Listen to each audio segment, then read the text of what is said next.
Today, I'm going to tell you a story written right here about a man we'll call David. And this story, which follows David's career from a young, motivated early adult to a mid-20s struggling adult to a late 20s flourishing adult, will highlight something very peculiar found in business, investing, and finance. And that is how much easier the accumulation of wealth is after the initial first $100,000. This phenomenon is something that David experienced firsthand, and it changed the trajectory of his life forever. So let's start this story. Now, David's story starts right out of high school. He was a motivated individual, and for as long as he could remember, he wanted to be self-sufficient. Basically, an entrepreneur. But that word had been thrown around so much lately that he didn't even really know what it meant anymore. The point is, he didn't want a regular job, and he wanted to be able to completely provide for himself. A lofty goal for a kid just barely out of high school. Regardless, at the protest of his parents, he decided to skip college entirely, at least for now. He told himself that he was only young once, and as he grows, responsibility will grow as well. So right now is his chance to try to make something of himself in a non-traditional way.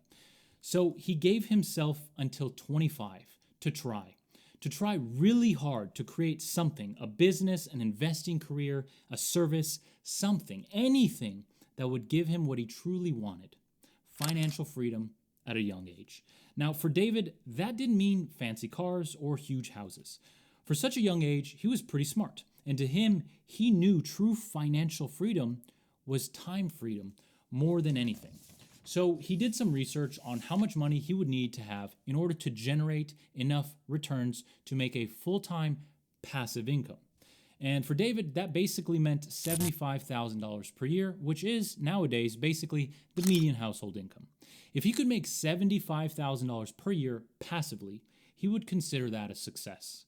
And during his research, he learned about the 4% rule. Basically, over a 30-year retirement period, safely, one can withdraw about 4% of one's portfolio without ever running out of money. This leaves enough room for portfolio growth and covers the average rate of inflation, which is historically around 2.5%. Doing some simple math, David found his number, $1,875,000. We'll call it $1.9 million. That is what David needed by 25 in order to consider his journey a success, and in order to make skipping out on college worth it. Now, between you and me, that is a huge goal for a young kid. It's virtually an impossible goal for a young kid.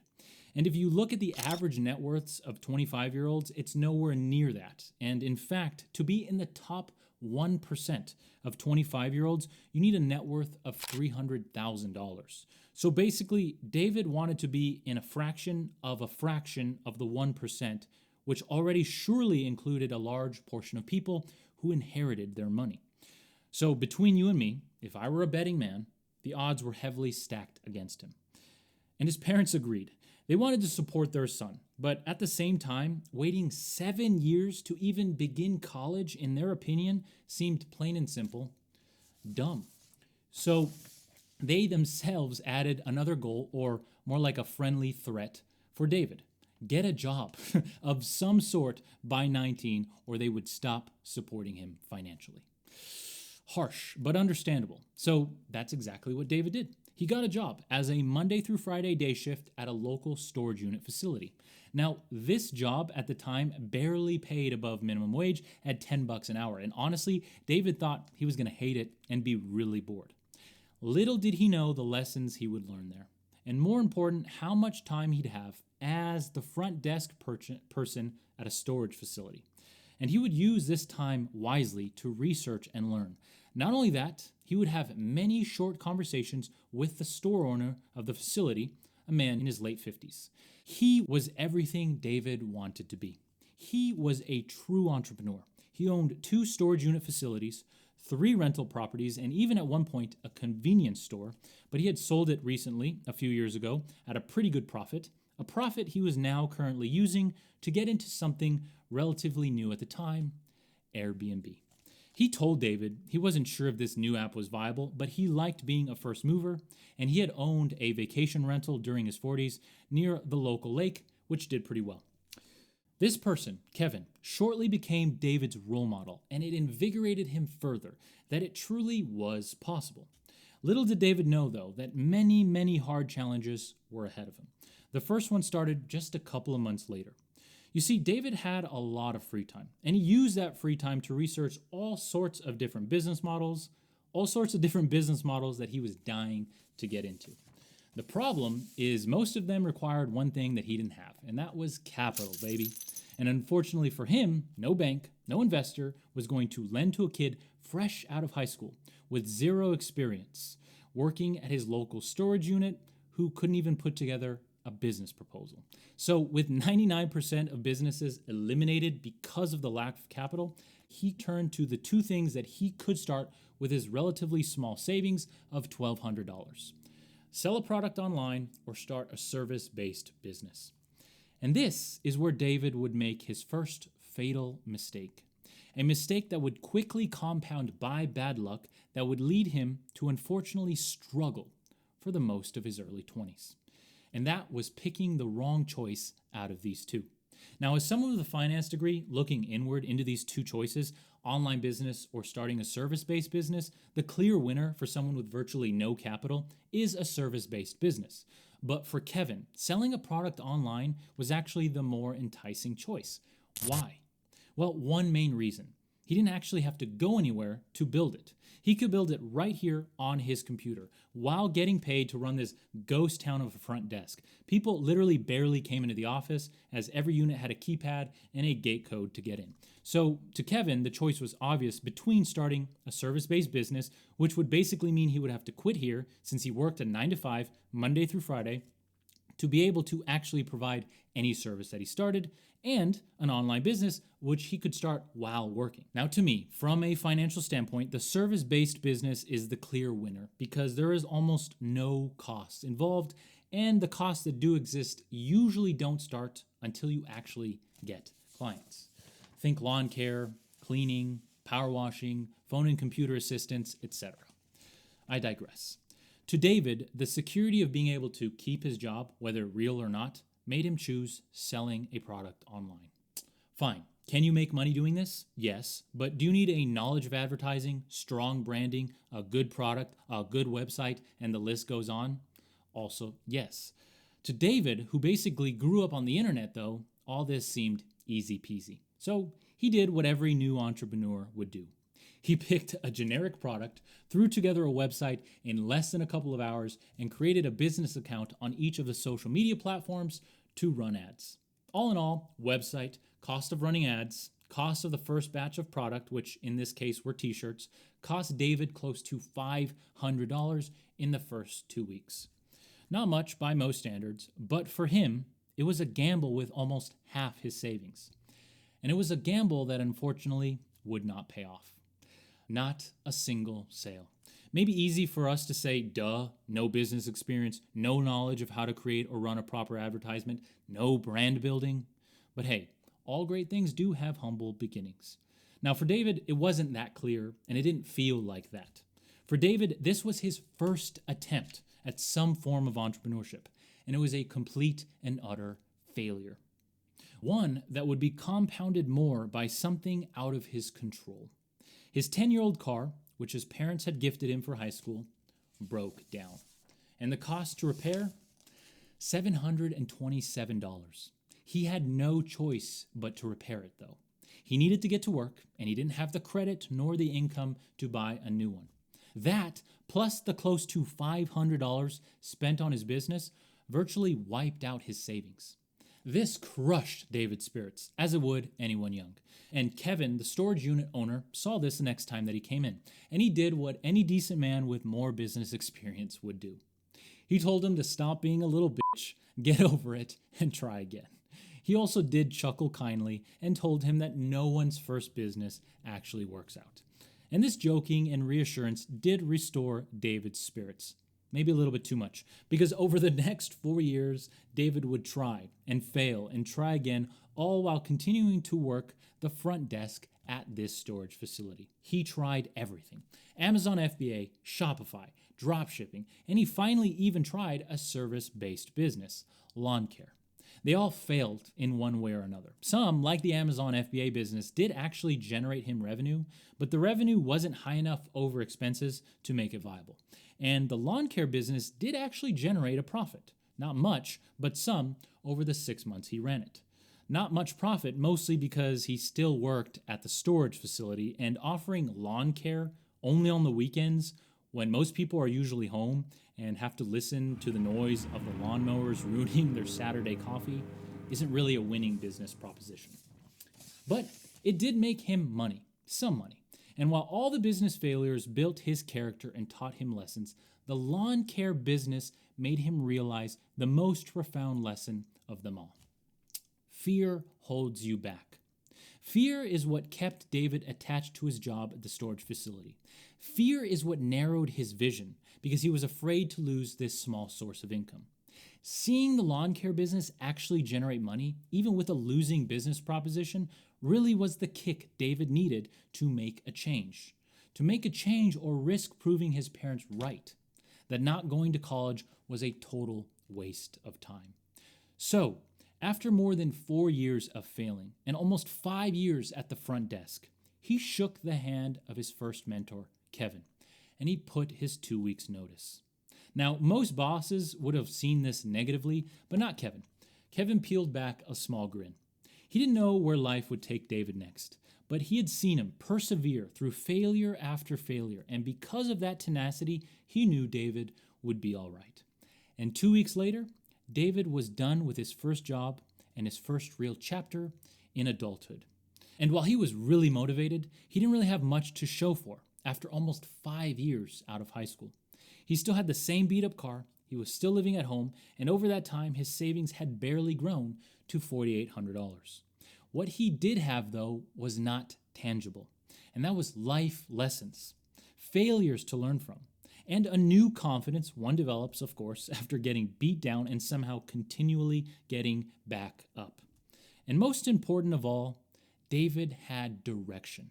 David knew exactly where he was going next. Now, at this point, right here in David's story, is where things finally start to change. This is the point in the story where all the struggles and all the business lessons he learned through failure would finally pay off. Now, the grand finale, the major life change to David's story, is still a few years off at this point. But this is the point where those eventual things begin to take shape.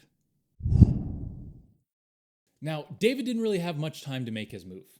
He only had $4,800 saved up, and what he was planning would eat up a lot of that savings, which also means he didn't have much time after he started to make money. So David, with his licensing exam scheduled for just a couple of weeks away, studied and studied and studied. He also spent the next 2 weeks interviewing with potential places he might like to start his next chapter at. This time, he was interviewing them just as much as they were interviewing him. He wanted a good place to learn, a place that offered a high commission split, and he wanted a place that was forward-looking in their marketing. And right before his exam, he found his future place of work. And that was Keller Williams. Because the next chapter in David's journey, which would take him from here until he was 26 years old, would take place in real estate.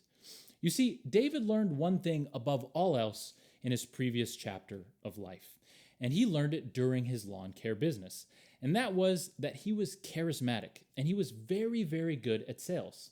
I mean, you kind of have to be able to make a weekend-only lawn care business, probably the most annoying lawn care business ever created, actually work and actually make a profit, even if it wasn't that much.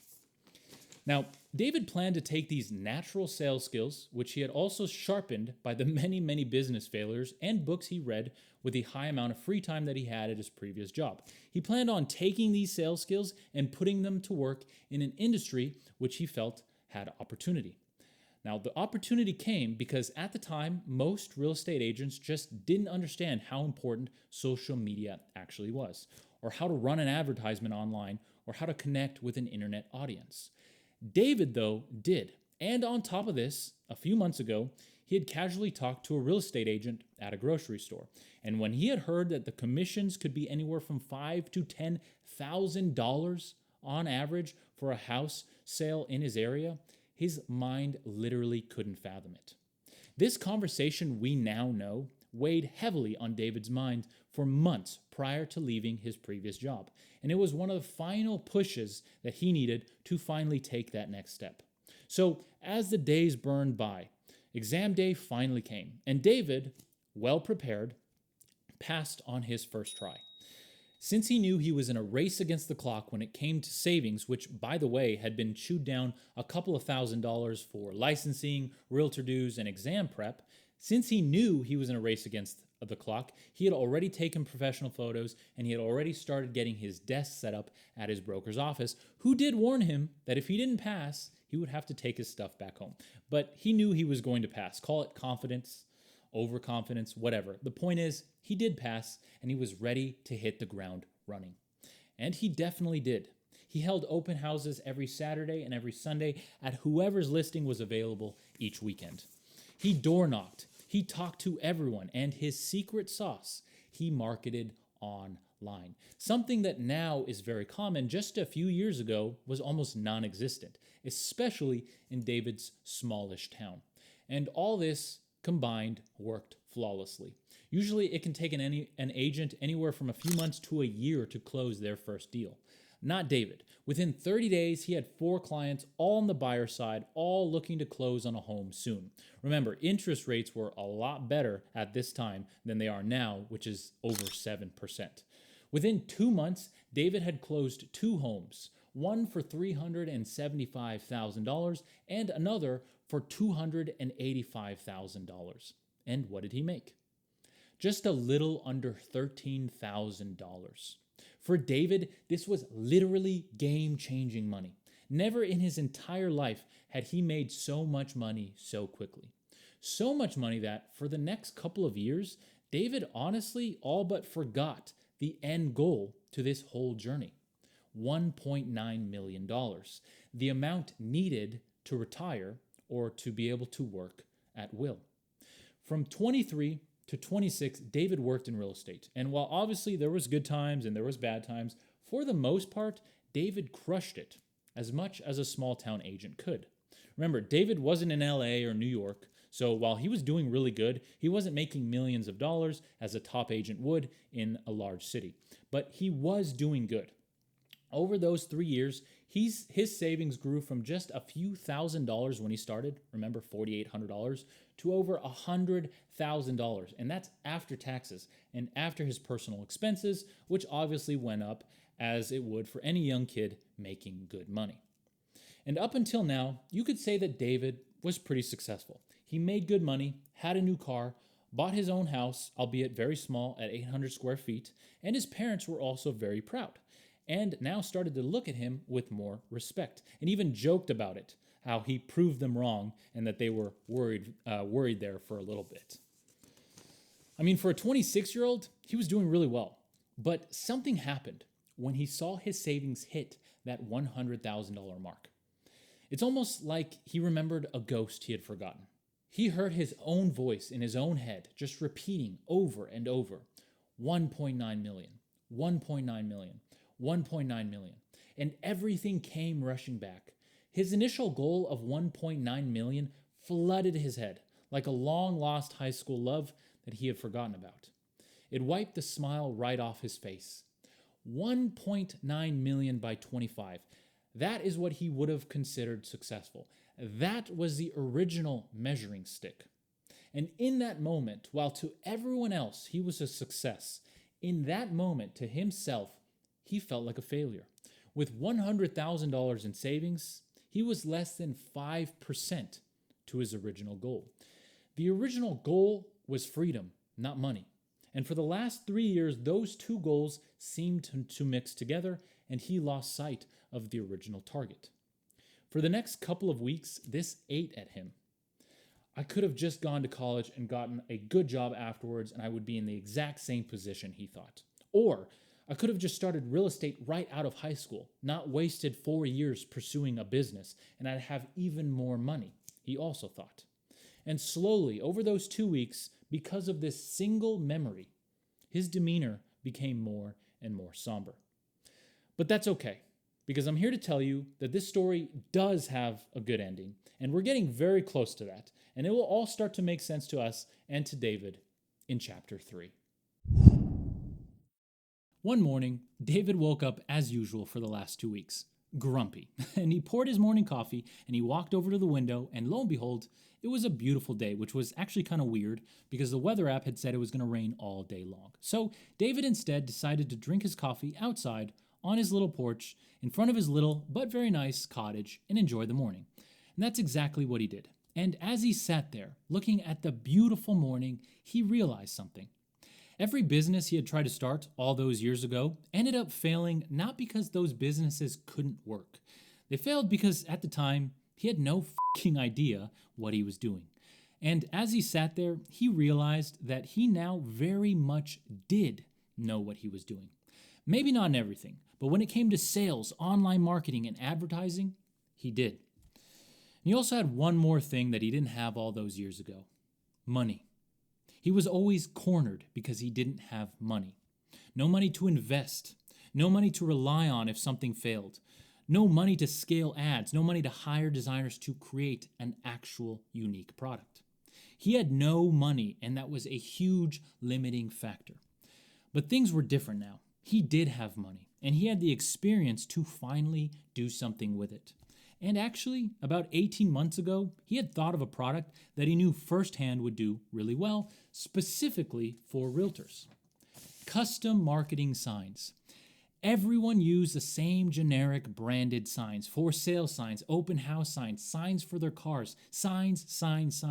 Agents use signs all the time.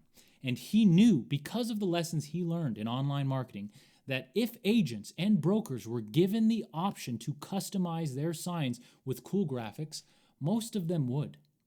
Now, he never actually did anything with this idea 18 months ago because he was so focused on selling houses.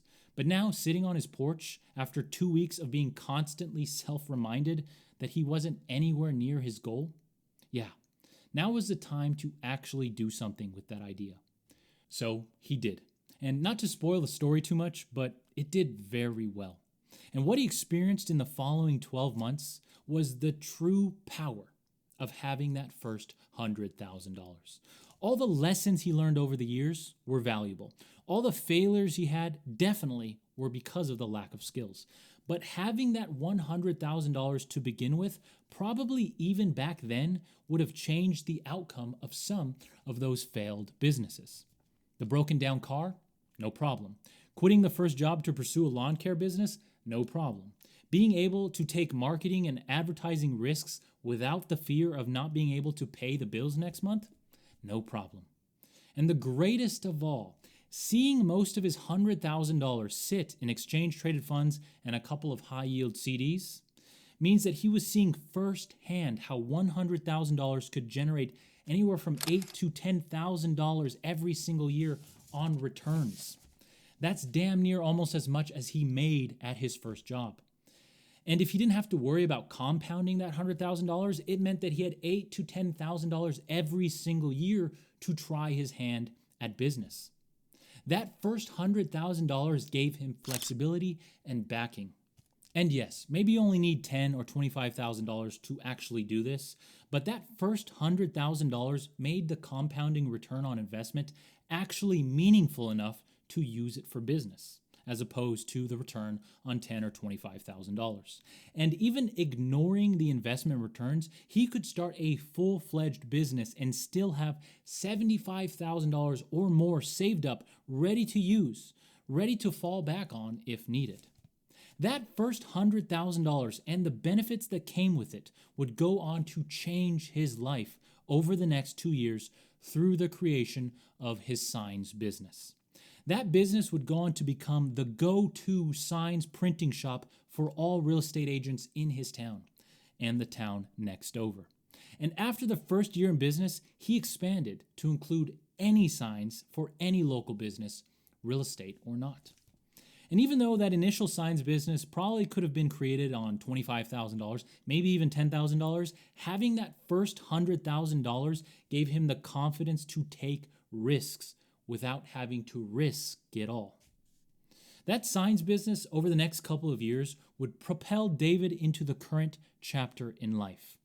At 28 years old, David has seen firsthand how exponential net worth grows after that first $100,000.